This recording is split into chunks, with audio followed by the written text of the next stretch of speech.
Kehidupan Sandra adalah kanvas yang dilukis dengan warna-warna paling stabil, biru laut ketenangan, emas kemewahan yang dihasilkan, dan merah mawar cinta yang mapan. Selama 1 dekade, ia telah menjadi arsitek ulung bukan hanya bagi desain-desain di kantor lamanya, tetapi bagi fondasi pernikahannya dengan Heru.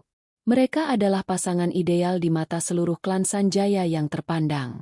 Heru, dengan jas yang selalu pas dan senyum penuh wibawa, adalah CEO sebuah perusahaan properti yang sedang menanjak. Sandra, lembut namun cerdas, adalah ratu di istana modern mereka, sibuk membesarkan 2 permata hati, Kevin dan Risa. Namun, beberapa bulan terakhir, warna-warna itu mulai memudar. Retakan tipis namun tajam mulai terlihat. Awalnya, itu hanyalah aroma asing. Bukan parfum, tapi aroma kehati-hatian yang berlebihan. Heru yang dulu santai, yang melemparkan kemeja kerjanya begitu sampai di rumah, kini selalu menggantungnya dengan rapi di gantungan. Heru yang dulu terbiasa berbagi segala detail hariannya mulai dari klien yang rewel, hingga kebodohan office boy kini hanya menjawab dengan gumaman singkat. Rapat mendadak adalah mantra barunya. Dulu, Heru akan pulang menjelang maghrib, mencium kening Sandra, dan langsung bergabung dengan anak-anak. Kini, ia baru tiba setelah Kevin dan Risa terlelap, dan ia melakukannya tanpa suara, seolah-olah ia adalah bayangan yang tidak ingin disadari keberadaannya. Ia selalu tampak lelah, namun bukan lelah yang wajar setelah seharian bekerja. Ini adalah jenis kelelahan yang terasa seperti kerahasiaan yang menekan. Puncak dari keanehan itu adalah ponsel. Benda pipi itu, yang dulu bisa tergeletak sembarangan di meja dapur atau bahkan di samping piring saat makan, kini seolah-olah menjadi perpanjangan tangan Heru. Ia membawanya ke kamar mandi. Ia membalas pesan di bawah meja makan. Dan selalu, ketika ia meninggalkannya sebentar misalnya saat mengambil minum layarnya menghadap ke bawah. Sikap ini, bagi Sandra yang otaknya terlatih untuk menganalisis setiap detail kecil, adalah sebuah benteng yang baru didirikan di antara mereka. Sandra awalnya menepisnya. Ia adalah istri yang modern. Ia percaya pada suaminya, pada janji yang mereka ukir 10 tahun lalu. Ia berpikir, mungkin bisnisnya sedang berat. Aku harus mendukungnya, bukan menuduhnya.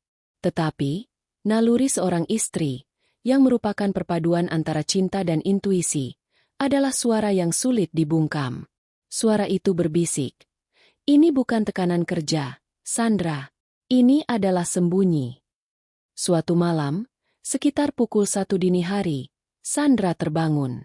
Di kegelapan yang pekat, ia mendengar suara gumaman samar dari arah balkon. Heru sedang berbicara di telepon. Suaranya pelan, berbisik, namun nadanya berbeda. Itu bukan nada bicara Heru dengan klien atau koleganya. Nada itu adalah campuran antara kelembutan dan desakan tersembunyi. Sandra merangkak perlahan mendekati jendela. Ia hanya menangkap sepotong kalimat yang menghantamnya seperti pukulan keras di ulu hati. Iya, sayang. Sabar. Sebentar lagi aku kabari. Aku janji kita akan ketemu. Panggilan itu yang dulunya mutlak miliknya, kini diucapkan dengan suara lirih yang penuh rahasia. Jantung Sandra berdenyut kencang. Ia segera kembali ke tempat tidur, memunggunginya. Ketika Heru masuk, ia berpura-pura tidur. Belum tidur, Ros? Tanya Heru. Ia memanggilnya dengan nama panggilan yang ia benci, seolah-olah nama itu adalah pengalih perhatian. Baru saja, jawab Sandra. Suaranya dibuat serak karena mengantuk. Tadi telepon dari siapa? Tanyanya, berjuang untuk menjaga nada bicaranya tetap santai. Klien. Biasa. Rewel minta revisi mendadak. Jawab Heru. Jawaban itu adalah kebohongan yang telanjang. Klien tidak akan dipanggil dengan kata, sayang. Dan tidak akan berbicara dengan nada rahasia di balkon. Malam itu, Sandra tidur memunggungi suaminya. Retakan di surga mereka kini terasa lebar dan menusuk. Ia tidak lagi bisa membohongi dirinya sendiri. Kebutuhan untuk tahu mengalahkan rasa takut dan harga dirinya. Ia tidak mau menjadi istri yang paranoid. Tetapi ia juga menolak menjadi istri yang bodoh. Ia butuh bukti.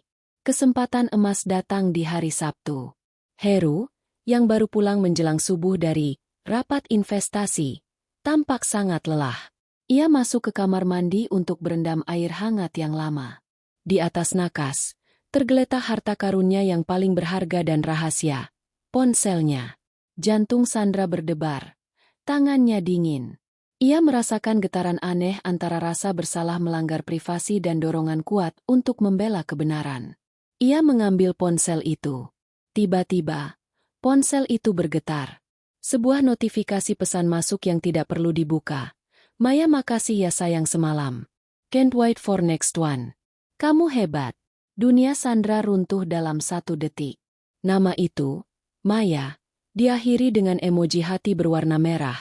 Terasa seperti cap besi panas yang membakar matanya. Makasih semalam. Jadi, rapat investasi. Itu adalah malam yang mereka habiskan bersama. Rasa sakit itu begitu hebat hingga hilang. Digantikan oleh ketenangan yang dingin. Ia tidak menangis.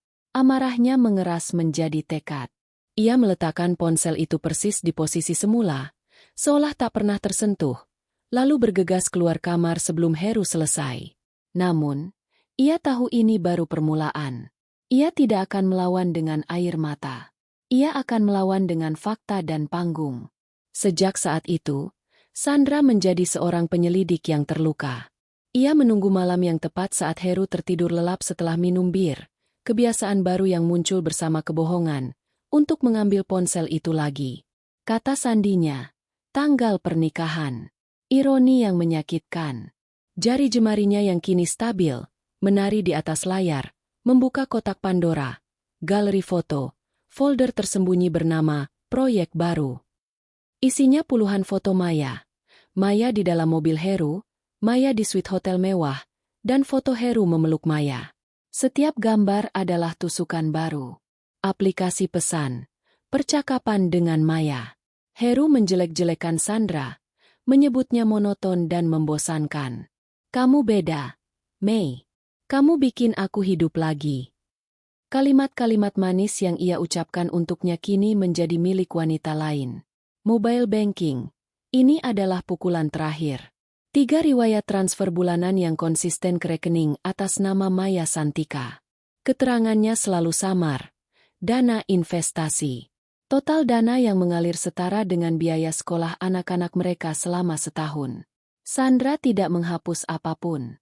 Ia mengeluarkan ponselnya sendiri, dan dengan ketelitian seorang profesional, ia memotret setiap bukti, layar obrolan, foto-foto, dan rincian transfer bank. Ia mengumpulkannya dalam satu folder rahasia di cloud miliknya, memberinya nama sandi, Blue Prince. Ia tidak lagi melihat Maya sebagai rival, melainkan sebagai pion yang congkak. Dan ia tahu, ego Heru, serta ketakutannya akan kehilangan muka di hadapan keluarga besar, adalah kelemahan terbesarnya. Sandra kini memiliki nama, bukti, dan rencana. Yang ia butuhkan hanyalah panggung. Dan alam semesta, seolah mendukung pembalasannya, akan segera menyediakannya. Malam itu, di tengah kegelapan yang pekat, ponsel Rangga tergeletak di nakas. Heru sudah terlelap di sofa ruang keluarga. Tertidur pula setelah rapat investasi yang melelahkan. Aroma bir yang samar dari ruang sebelah tak mampu menutupi bau kebohongan yang kini terasa menyesakkan di udara rumah mereka. Sandra mendekati nakas. Tangannya terasa dingin, tetapi tidak bergetar. Emosinya, yang selama berhari-hari bergolak bagai badai, kini telah membeku, berubah menjadi es yang tajam. Ia mengambil ponsel itu. Layarnya menyala, menampakkan kunci sandi. Tanggal ulang tahun pernikahan mereka. 7 digit yang dulu diucapkan. Dengan janji suci kini menjadi gerbang menuju jurang kehinaan. Ironi yang menusuk itu memicu tawa tanpa suara dari tenggorokan Sandra. Ia langsung masuk ke galeri foto, menghindari godaan untuk membuka chat terlebih dahulu. Di sana, ia mencari folder yang ia lihat sekilas dari balik bahu Heru beberapa hari lalu. Folder itu berlabel PB 2025. Proyek baru. Isinya bukanlah denah atau dokumen kontrak. Itu adalah puluhan foto, semuanya tentang Maya Santika. Jari Sandra bergerak lambat, menyentuh setiap gambar seolah-olah sedang menyentuh pecahan kaca. Foto-foto itu menceritakan kisah yang lebih rinci daripada pengakuan lisan manapun. Ada Maya yang berpose di bangku penumpang mobil sport Heru, mobil yang Heru klaim sebagai aset kantor yang harus sering ia pakai. Ada Maya yang sedang tertawa, memakai cincin kecil yang Heru bilang adalah hadiah dari klien. Lalu, gambar itu muncul. Heru memeluk Maya dari belakang. Keduanya tersenyum lebar ke arah cermin suite hotel mewah. Gelombang mual hebat menghantam Sandra. Itu adalah suite di The Harmony, tempat mereka merayakan ulang tahun pernikahan ke-7. Heru telah menodai memori mereka. Ia telah membawa wanita lain ke tempat yang seharusnya sakral bagi kisah cinta mereka. Itu bukan sekadar perselingkuhan. Itu adalah penghinaan yang disengaja terhadap memorinya. Sebuah peniruan yang kejam. Sandra memaksa dirinya untuk tetap bernapas. Ia tidak boleh tumbang. Ia harus menjadi arsitek yang dingin, yang memandang kehancuran ini sebagai data yang harus diolah. Ia beralih ke aplikasi pesan instan. Obrolan Heru dengan Maya. Sandra menggulir ke atas, membaca setiap sapaan genit, janji-janji manis, dan kata-kata cinta yang dulu menjadi miliknya. Lalu, ia menemukan bagian yang paling melukai harga dirinya. Heru menjelek-jelekannya. Heru, aku bosan dengan drama rumah. Sandra di rumah cuma mikir jadwal anak-anak. Heru, kamu beda, Mei. Kamu bikin aku hidup lagi. Aku merasa bebas saat bersamamu. Teks-teks itu merobek-robek harga diri Sandra. Ia telah mendedikasikan tahun-tahun terbaiknya untuk Heru, untuk rumah tangga yang ia yakini. Dan kini, ia dicap monoton dan kaku. Suaminya menggunakan kesetiaannya sebagai alasan untuk mencari petualangan pada wanita lain. Air mata akhirnya jatuh. Namun segera ia hapus dengan punggung tangan. Air mata adalah kelemahan. Dan ia harus kuat. Pukulan pamungkas menunggu di aplikasi mobile banking. Heru telah dengan rapi memberi label setiap transfer kepada Maya dengan keterangan, dana investasi jangka panjang. Jumlahnya fantastis, dari belasan hingga puluhan juta, setiap bulan selama lebih dari setahun. Total dana yang mengalir ke rekening Maya Santika setara dengan seluruh tabungan yang mereka kumpulkan untuk kuliah anak-anak. Pada saat itu juga, rasa sakit emosional Sandra sepenuhnya tergantikan oleh kedinginan taktis. Ini bukan lagi tentang cinta yang hilang. Ini adalah tentang pengkhianatan finansial dan reklamasi harga diri. Ini adalah pencurian. Dan ia tidak akan membiarkan pencuri itu melenggang bebas, apalagi didanai oleh uang keluarganya. Dengan tangan yang kini benar-benar stabil, Sandra mengambil ponselnya sendiri. Ia menyalakan kamera. Ia mulai memotret setiap layar dengan cermat dan metodis. Foto-foto mesra, chat yang merendahkan, hingga rincian transfer bank dengan total angka yang memusingkan.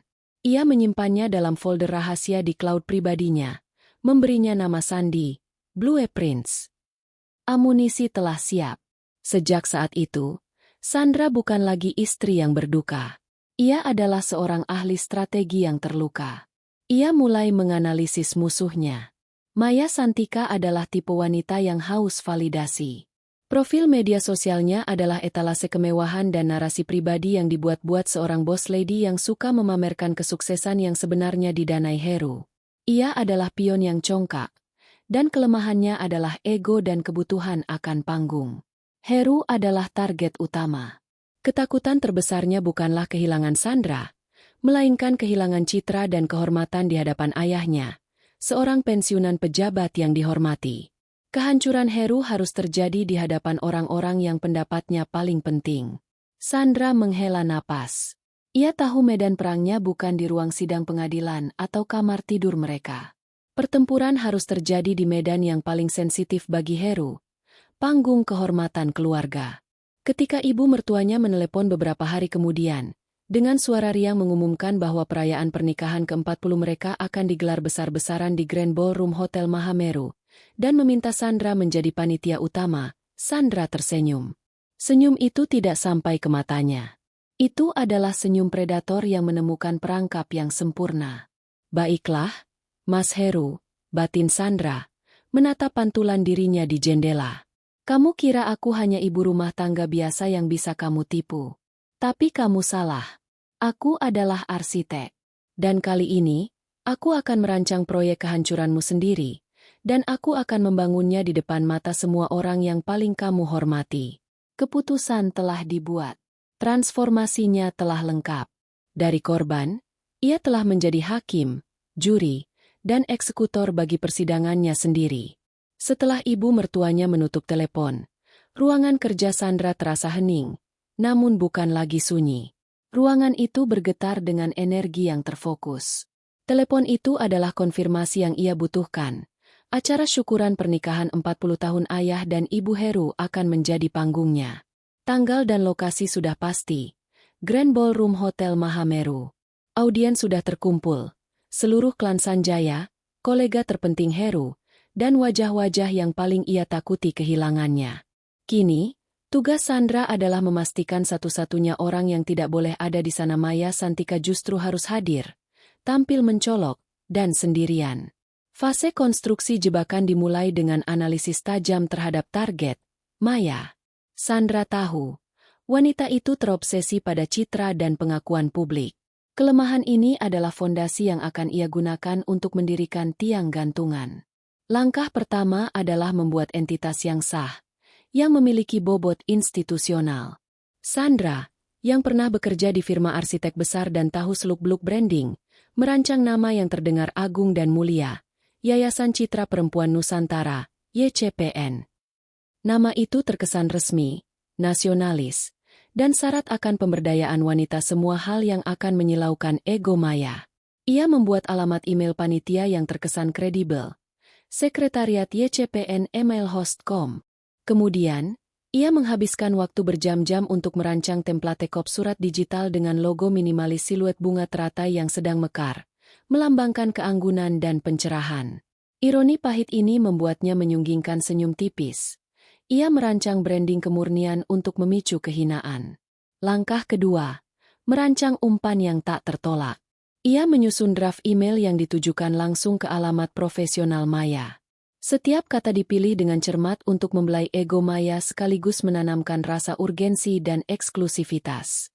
Ia menggunakan terminologi bisnis yang akurat, membuatnya tampak seperti peluang yang terlalu berharga untuk dilewatkan.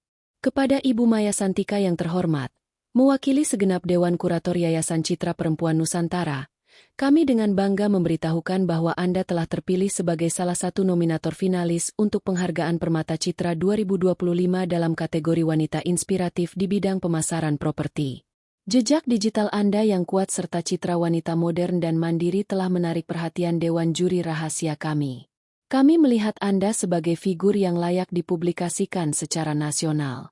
Sebagai puncak apresiasi, kami mengundang Anda untuk hadir dalam malam penganugerahan Permata Citra 2025 yang akan diselenggarakan pada hari tanggal acara syukuran. Waktu, pukul 19.30 WIB. Pintu dibuka pukul 19 WIB. Tempat, Grand Ballroom, Hotel Mahameru, Jakarta. Busana, gaun malam formal. Acara ini akan dihadiri oleh tokoh-tokoh masyarakat dan diliput oleh media rekanan, termasuk majalah Lifestyle dan portal berita bisnis terkemuka. Mohon segera konfirmasi kehadiran Anda untuk sesi foto red carpet eksklusif. Sandra membaca ulang draft itu berkali-kali. Tanggal, waktu, dan tempat semua presisi dengan acara syukuran keluarga Sanjaya. Penekanan pada wanita inspiratif, Dewan Juri Rahasia, liputan media, dan red carpet adalah kata kunci yang ia tahu tidak akan bisa ditolak oleh Maya. Wanita itu akan membayangkan dirinya di sampul majalah, dan ilusi itu lebih kuat dari keraguan apapun.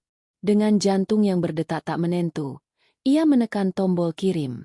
Umpan telah dilepaskan. Selagi menunggu respons Maya, Sandra memulai fase krusial, memadamkan alarm di kepala Heru. Ia harus membuat Heru merasa bahwa badai kecurigaan sudah berlalu.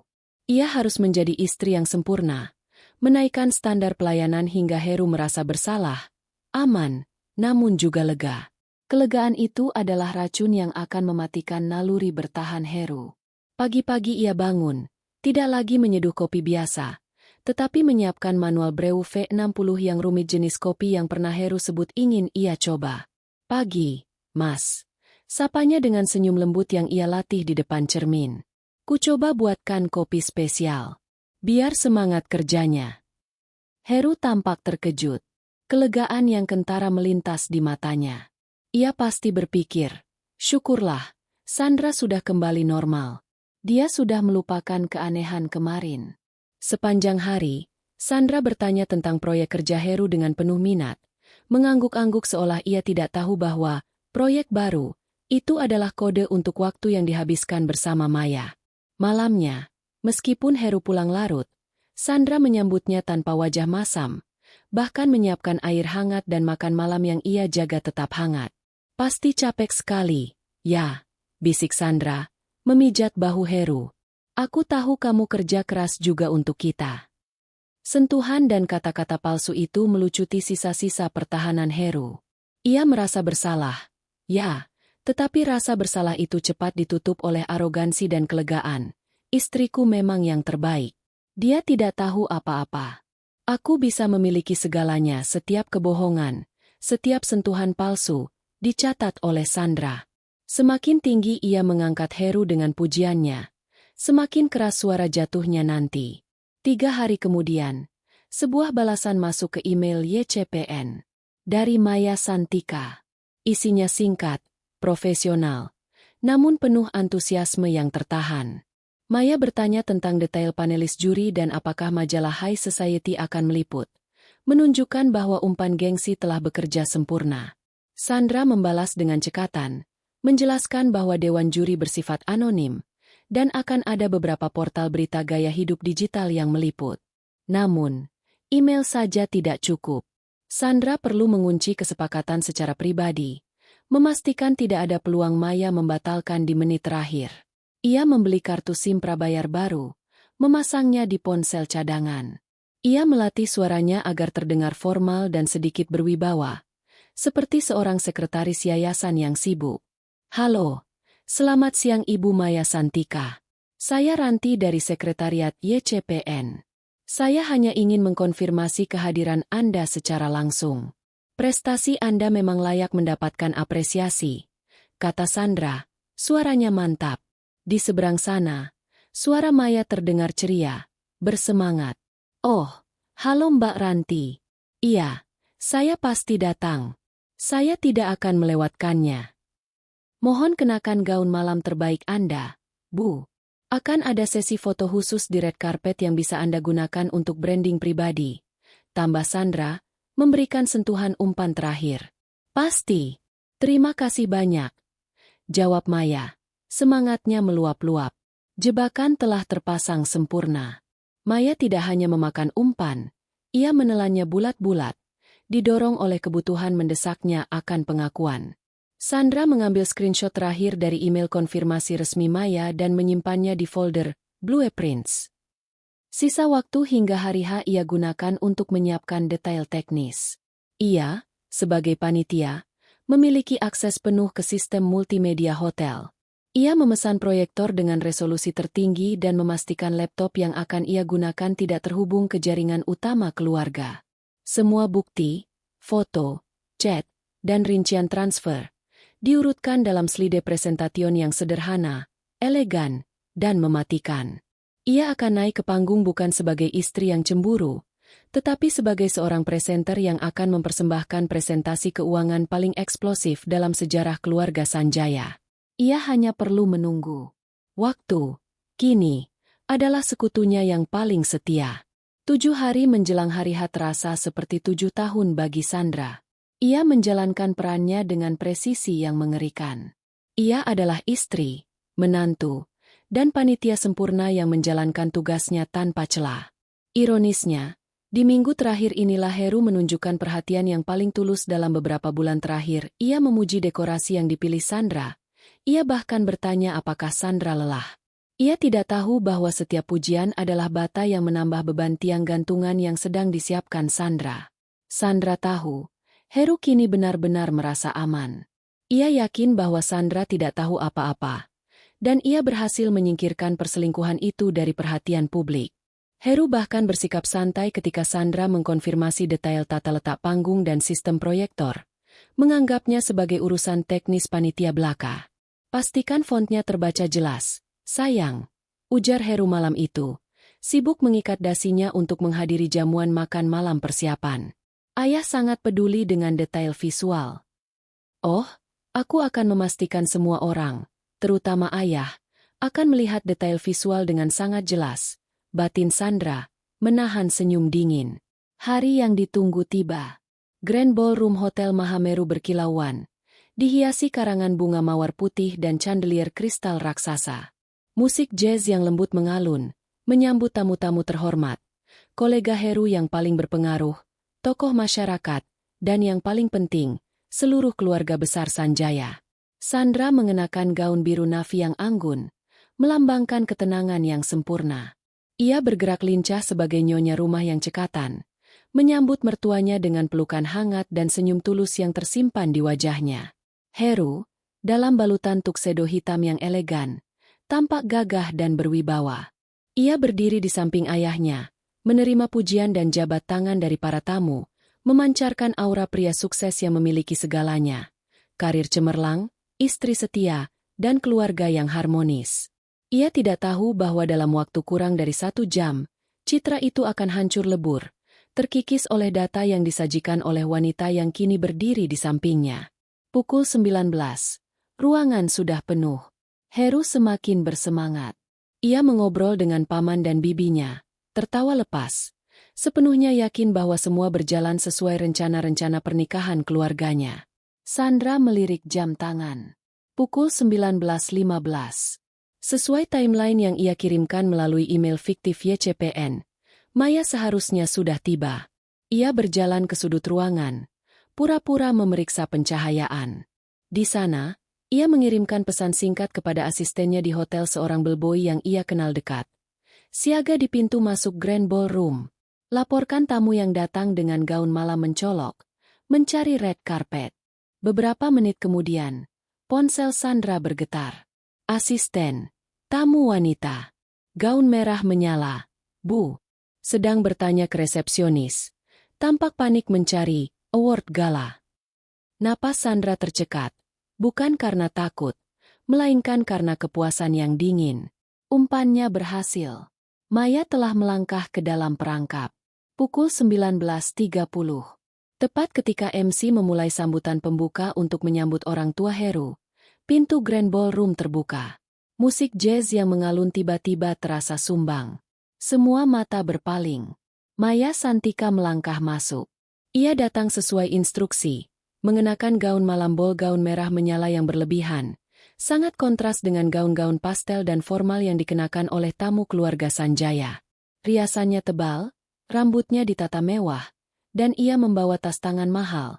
Wajahnya menunjukkan perpaduan antara kegembiraan dan kebingungan. Ia berjalan beberapa langkah ke dalam ruangan yang penuh sesak itu, matanya mencari-cari red carpet dan kamera media yang dijanjikan. Ia melihat hanya barisan meja bundar yang diisi orang-orang tua yang sedang mengobrol. Di mana penganugerahan permata citra? Mata Heru menemukannya. Heru, yang tadinya tertawa dengan ayahnya, seketika membeku. Senyumnya terhapus, digantikan oleh kengerian murni. Wajahnya yang semula merah sehat karena kebanggaan, kini memutih, seolah semua darah ditarik dari kepalanya. Maya, kenapa dia ada di sini? Otaknya berputar panik. Heru mencoba memberi isyarat putus asa kepada Maya, menggerakkan tangannya secara samar, menyuruhnya pergi. Tetapi Maya terlalu sibuk memindai ruangan, dan isyarat itu terlalu halus. Ayah Heru, yang berwibawa, menyadari kepanikan putranya dan mengikuti pandangan mata Heru. Matanya yang tajam menatap Maya, lalu beralih ke Heru dengan tatapan penuh tanya yang menusuk. Heru mencoba mencari alasan. Dia klien, yah, klien properti. Namun, alasan itu terdengar lemah. Siapa klien yang datang mengenakan gaun pengantin mini ke acara syukuran keluarga tertutup? Sandra, melihat kekacauan internal Rangga, mengambil tindakan. Ia berjalan anggun menghampiri Heru, memegang lengannya dengan kehangatan yang mencekik. Mas, Sudah saatnya kita naik ke panggung untuk memberikan sambutan kepada ayah dan ibu. Bisik Sandra. Suaranya manis namun terdengar seperti desisan ular di telinga Heru. Heru terperangkap. Ia tidak bisa melarikan diri. Dan ia tidak bisa mengusir Maya. Ia hanya bisa melihat saat Maya, yang kini menyadari tidak ada red carpet, mulai terlihat panik. Naik, Mas. Desak Sandra dengan tekanan lembut namun tegas. Dalam keadaan lumpuh, Heru terpaksa melangkah bersamanya menuju panggung. Di atas panggung, ia berusaha mencari kata-kata, sementara pikirannya hanya memikirkan bagaimana cara menjatuhkan tirai. Namun, Sandra lebih cepat. Begitu Heru selesai mengucapkan beberapa kata sambutan yang terbata-bata, Sandra mengambil mikrofon dari tangannya. Tatapan matanya kini terfokus pada Maya yang kini berdiri kaku di ambang pintu, tampak seperti patung lilin yang mulai meleleh. Lampu sorot utama Grand Ballroom, yang diseting Sandra sebelumnya, kini mengunci posisi pada Maya Santika. Tangan Sandra memegang mikrofon dengan mantap. Ia tersenyum tipis ke arah penonton, sebelum melontarkan kalimat pembuka yang akan menghancurkan segalanya. Selamat malam hadirin sekalian. Sebelum kita melanjutkan ke perayaan kue, izinkan saya, sebagai panitia, memperkenalkan seorang tamu kejutan yang sangat istimewa malam ini. Beliau adalah seseorang yang telah mengajarkan banyak hal tentang investasi dan proyek rahasia kepada suami saya. Mari kita sambut Ibu Maya Santika. Keheningan seketika menyelimuti ballroom, jauh lebih dingin daripada aroma AC hotel. Heru menoleh ke arah Sandra, matanya memancarkan ketakutan, pengkhianatan, dan pemahaman yang mengerikan. Ia menyadari, istrinya tahu segalanya. Dan ini adalah panggungnya. Maya, didorong oleh insting dan sorot lampu, melangkah maju beberapa langkah. Ia masih percaya ini adalah bagian dari acara penganugerahan yang aneh. Sandra menatap lurus ke mata Heru, dan sebuah senyum kemenangan yang dingin tersungging di bibirnya. Saatnya menekan tombol play. Suara tenang Sandra menggema di Grand Ballroom Hotel Mahameru yang tiba-tiba membisu. Lampu sorot hotel, yang seharusnya menerangi meja perayaan orang tua Heru, kini mengunci posisi pada Maya Santika yang berdiri canggung di tengah lantai dansa. Heru di samping Sandra di atas panggung, tampak seperti patung yang baru menyadari bahwa ia diposisikan tepat di bawah pisau guillotine. Mas Heru, mengapa wajahmu tegang? Bisik Sandra. Namun mikrofon yang masih menyala menangkap resonansi rendah suaranya, membuat para tamu di barisan depan terdiam. Malam ini kan malam yang harusnya penuh kebahagiaan dan kejutan. Dan saya sudah menyiapkan presentasi kejutan yang sudah lama saya kumpulkan. Heru mencoba meraih mikrofon, tetapi Sandra telah menjauhkannya. Sandra, apa yang kamu lakukan? Ini bukan waktunya untuk prank. Desis Heru, suaranya tercekat. Ia menatap ke ayahnya, yang kini berdiri dari kursinya. Rahangnya mengeras, menuntut penjelasan. Justru ini waktu yang paling tepat, ayah, balas Sandra, berbicara pada ayah mertuanya, bukan pada suaminya. Ini adalah perayaan kesetiaan 40 tahun, dan sebelum kita merayakan kesetiaan yang luar biasa itu, saya ingin memperkenalkan investasi pribadi suami saya yang juga berusia tepat 1 tahun. Sandra berbalik ke layar proyektor raksasa di belakang panggung. Ia menekan tombol remote di tangannya, yang selama ini Heru kira adalah alat presentasi teknis. Layar yang tadinya menampilkan logo hotel dan foto pernikahan mertuanya, kini berganti ke slide pertama yang sangat minimalis, berlatar belakang hitam. Pengkhianatan sebagai proyek investasi, 1 tahun kinerja. Keheningan di ruangan itu begitu pekat hingga suara napas para tamu bisa terdengar. Perkenalkan, ini adalah data dari Yayasan Citra Perempuan Nusantara, yayasan yang terinspirasi oleh wanita bernama Maya Santika, yang kami undang sebagai tamu kehormatan malam ini, ujar Sandra, menggunakan nama yayasan palsu yang ia ciptakan. Namun, saya rasa Ibu Maya tidak akan menerima penghargaan malam ini. Ia akan menerima penghargaan kehinaan. Sandra menekan tombol. Slide 2, proyek rahasia di layar. Muncul kolase foto-foto yang ia ambil dari folder PB 2025. Heru berpelukan mesra dengan Maya di suite hotel mewah. Heru mencium Maya di mobilnya, dan selfie di sebuah resort pantai. Foto-foto itu besar, berdefinisi tinggi, dan tak terbantahkan. Beberapa tamu terengah. Ibu mertua Sandra menangkup mulutnya, sementara ayah mertuanya sang patriark keluarga terhuyung, harus memegang sandaran kursi. Heru berteriak, suaranya pecah. "Matikan itu! Sandra! Hentikan!" Heru menerjang ke arah Sandra untuk merebut remote, tetapi Sandra sudah mengantisipasinya. Ia mundur cepat, sambil menekan tombol berikutnya. Slide 3. Bukti komunikasi. Layar menampilkan screenshot percakapan Heru dengan Maya. Bagian-bagian yang paling merendahkan Sandra ditandai dengan lingkaran merah. "Aku bosan dengan drama rumah. Kamu yang bikin aku hidup lagi. Suami saya merasa rumahnya adalah drama yang membosankan, jadi ia mencari panggung lain untuk berakting." Suara Sandra tetap stabil. Suaranya menusuk tepat ke hati setiap wanita yang hadir. Ia menggunakan uang keluarga untuk membiayai panggungnya itu. Di lantai bawah, Maya Santika, yang kini dikelilingi oleh tatapan jijik dan iba, menyadari jebakan yang mengerikan. Ia berusaha berbalik dan melarikan diri, tetapi lorong pintu sudah penuh. Sandra menekan tombol terakhir. Ini adalah pukulan pamungkasnya. Slide 4. Laporan keuangan pengkhianatan. Layar kini menampilkan spreadsheet sederhana dengan logo bank. Judul, Investasi Jangka Panjang Maya S. 12 bulan. Di sana, tertera baris demi baris, tanggal demi tanggal, jumlah transfer fantastis, dengan total akhir yang mencolok dicetak tebal. Total dana yang dikeluarkan oleh suami saya untuk investasi ini, yang ia samarkan sebagai proyek properti, adalah 180 juta rupiah. Jelas Sandra, suaranya kini dingin seperti baja. "Dana ini seharusnya untuk tabungan pendidikan anak-anak kami. Inilah harga yang harus dibayar oleh kesetiaan saya dan masa depan anak-anak saya." Ruangan itu meledak dalam bisikan kemarahan, keterkejutan, dan rasa malu. Skandal itu bukan hanya perselingkuhan. Itu adalah korupsi keluarga yang dilakukan di depan para pemegang saham kehidupan Heru. Maya, yang tidak tahan lagi dengan sorotan mematikan, menjerit histeris. Ia berlari ke arah pintu darurat terdekat, meninggalkan jejak gaun merah menyalanya. Heru, yang seluruh arogansinya telah terkikis habis, terhuyung, menatap ayahnya. Sang ayah, yang terkenal karena wibawa dan kejujurannya, maju mendekat ke panggung. Wajahnya tidak menunjukkan amarah, melainkan kekecewaan yang mematikan. Tanpa mengucapkan sepatah kata pun, ayah Heru mengangkat tangan, dan satu tamparan keras mendarat di pipi Heru. Suara tamparan itu menggema melampaui mikrofon, mengunci kehancuran citra Heru secara definitif. "Pergi," ujar ayah Heru. Suaranya bergetar karena emosi yang tertahan.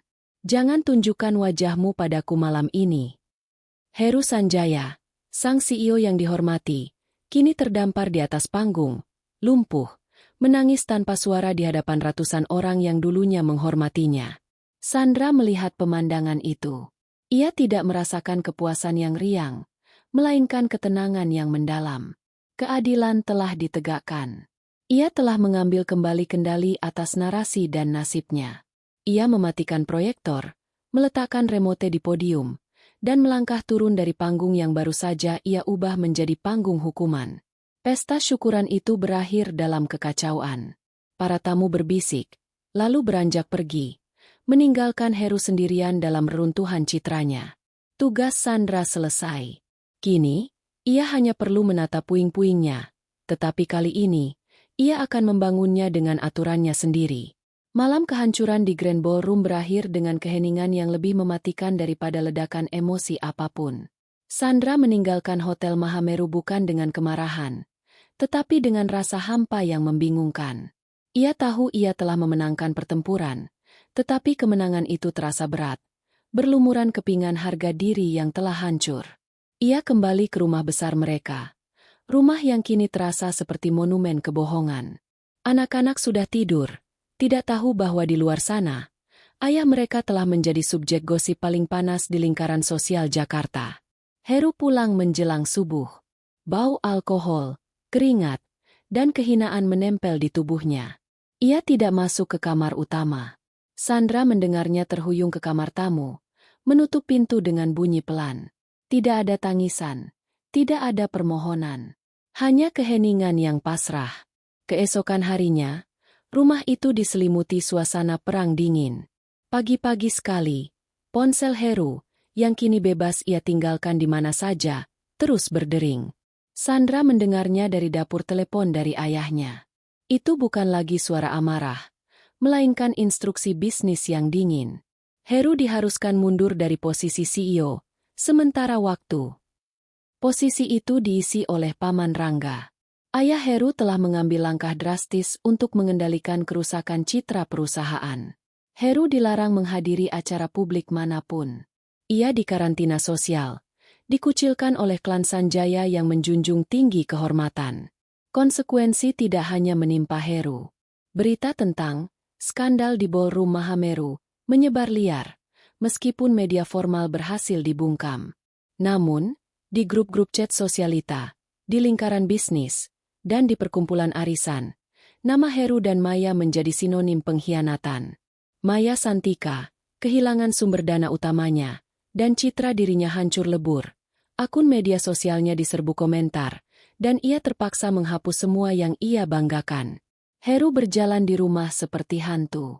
Ia menjadi pria tanpa tujuan, tanpa wibawa, dan tanpa suara.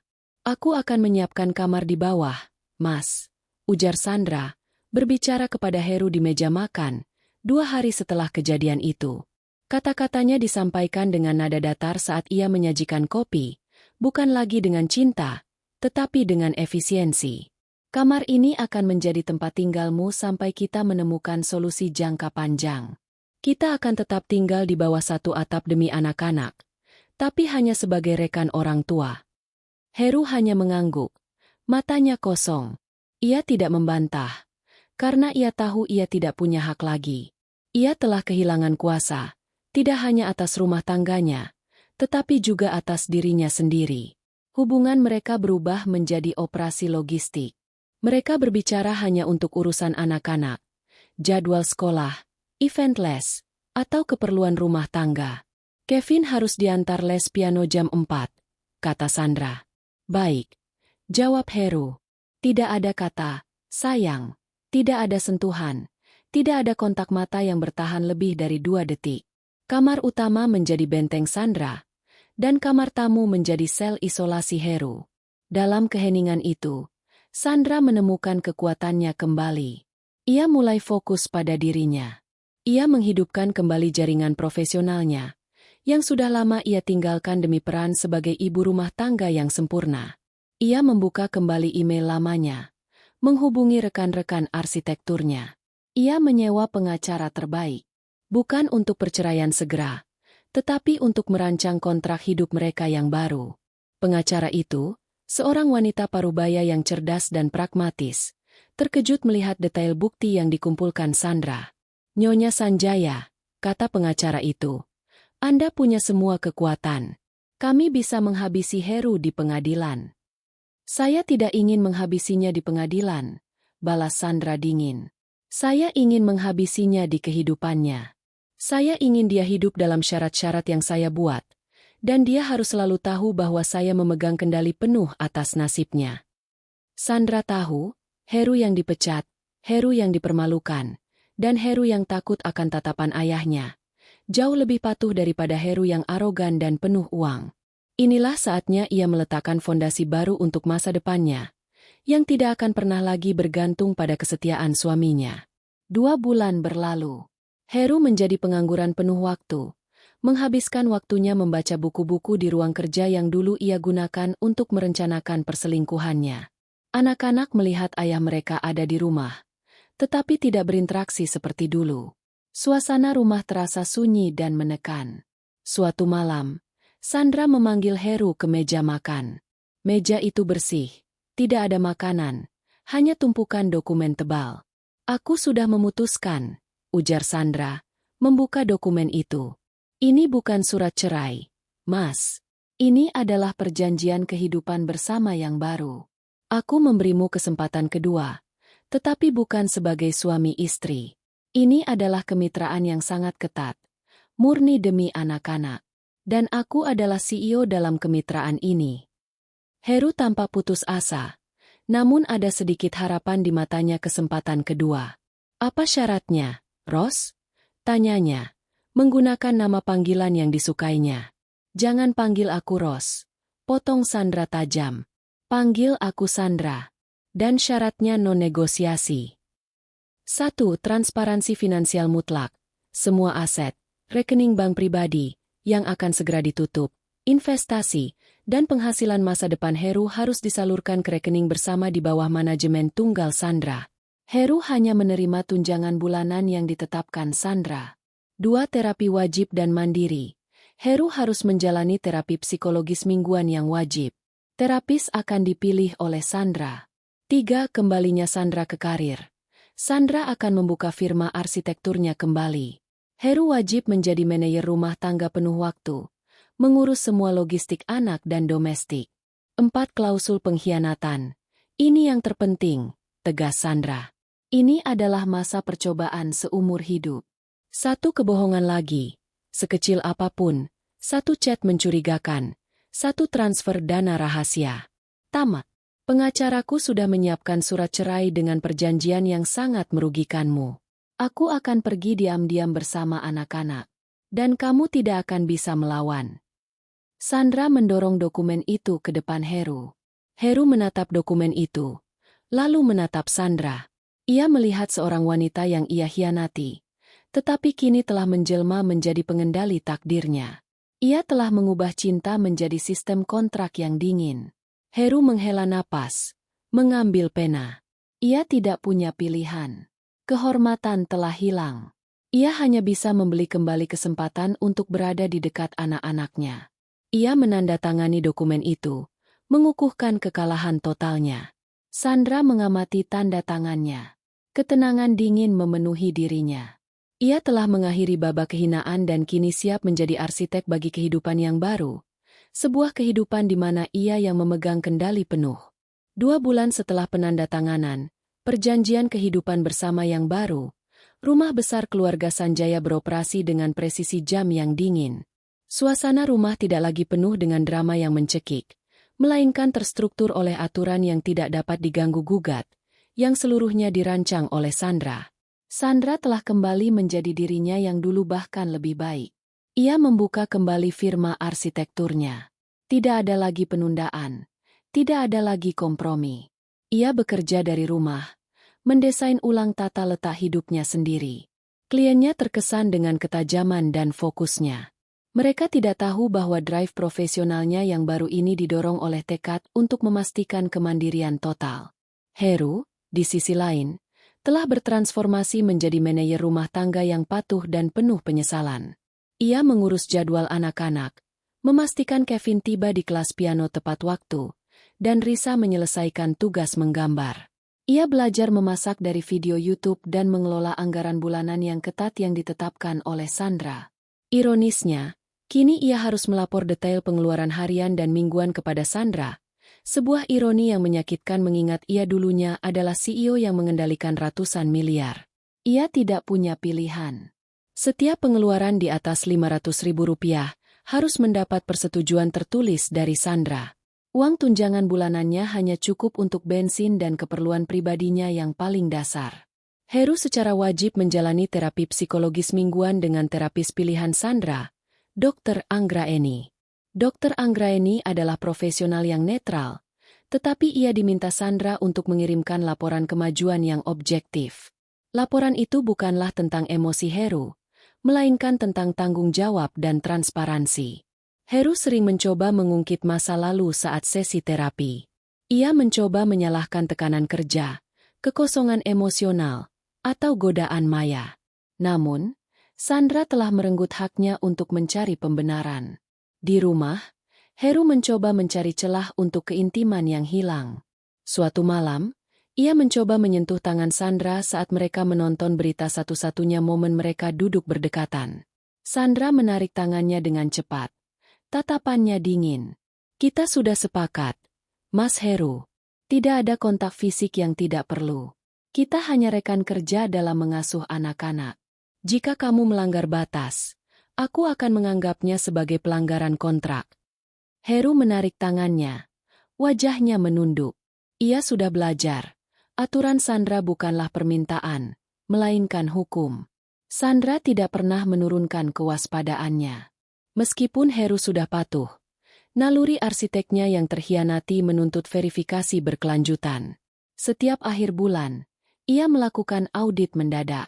Aku butuh ponselmu, ujar Sandra, suatu Sabtu pagi, saat Heru sedang menyiapkan sarapan. Heru, tanpa protes, menyerahkan ponselnya. Ia sudah tahu rutinitas ini. Sandra memeriksa riwayat panggilan, chat yang diarsipkan, dan, yang terpenting, log transfer bank. Ia mencari anomali, nomor telepon baru, atau jejak interaksi sosial yang tersembunyi. Heru sudah membersihkan digital footprint-nya, tetapi Sandra mencari celah. Pernah suatu kali, ia menemukan transfer dana 2 juta rupiah ke rekening yang tidak dikenalnya. Ini apa, Mas Heru? Tanya Sandra, suaranya tajam, memegang ponsel Heru seperti barang bukti. Heru, yang ketakutan, buru-buru menjelaskan. Itu untuk Toby, anjing kita. Kemarin dia sakit parah. Aku tidak mau mengganggu kerjamu. Aku transfer ke klinik hewan. Sandra memeriksa rincian rekening penerima, membandingkannya dengan nama klinik hewan Langit Biru. Memang cocok. Lain kali, chat aku dulu untuk persetujuan. Sekecil apapun urusannya, perintah Sandra. Kepatuhan Heru adalah komoditas baru dalam pernikahan mereka, dan Sandra adalah satu-satunya pembeli yang berkuasa. 6 bulan berlalu. Kehidupan tampak normal dari luar. Anak-anak bahagia, tidak menyadari ketegangan antara orang tua mereka. Firma arsitek Sandra berkembang pesat.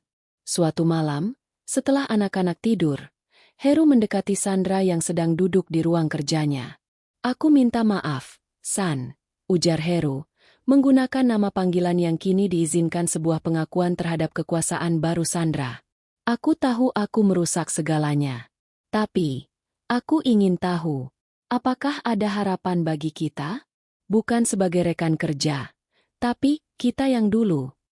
Sandra mendongak dari denah arsitekturnya. Matanya tenang, tanpa kemarahan, tetapi juga tanpa kehangatan. Harapan? Ulang Sandra. Aku sudah memberimu harapan 6 bulan lalu. Harapan untuk tetap berada di rumah ini, melihat anak-anakmu tumbuh besar, dan tidak bangkrut karena tuntutan cerai. Itu adalah harapan paling besar yang bisa aku berikan. Ia menutup laptopnya. Kita tidak akan pernah kembali ke kita yang dulu, Mas Heru. Kita yang dulu adalah ilusi yang kamu bunuh dengan uang dan kebohongan. Sandra bangkit, berjalan menuju jendela. Aku telah mengambil kembali hidupku. Aku mandiri, aku sukses, dan aku memegang kendali penuh. Aku membutuhkanmu di sini hanya karena anak-anak membutuhkanku untuk tetap waras, dan kamu adalah jaminan bagi kewarasan itu. Ia berbalik, menatap Heru. Aku tidak mencintaimu, tapi aku menghormati kontrak kita. Dan kamu harus selalu ingat, aku memegang remote control kehancuranmu. Kata-kata itu bukan ancaman, melainkan fakta. Heru tahu bahwa dokumen yang ia tanda tangani adalah surat perjanjian pembebasan bersyarat, dan Sandra adalah sipirnya. Sandra telah mencapai titik nol, sebuah fondasi yang dibangun bukan di atas cinta rapuh, melainkan di atas kebenaran yang kejam dan kontrak yang solid. Masa depannya tidak lagi pasti, tetapi itu adalah ketidakpastian yang ia kendalikan sepenuhnya. 3 tahun berlalu.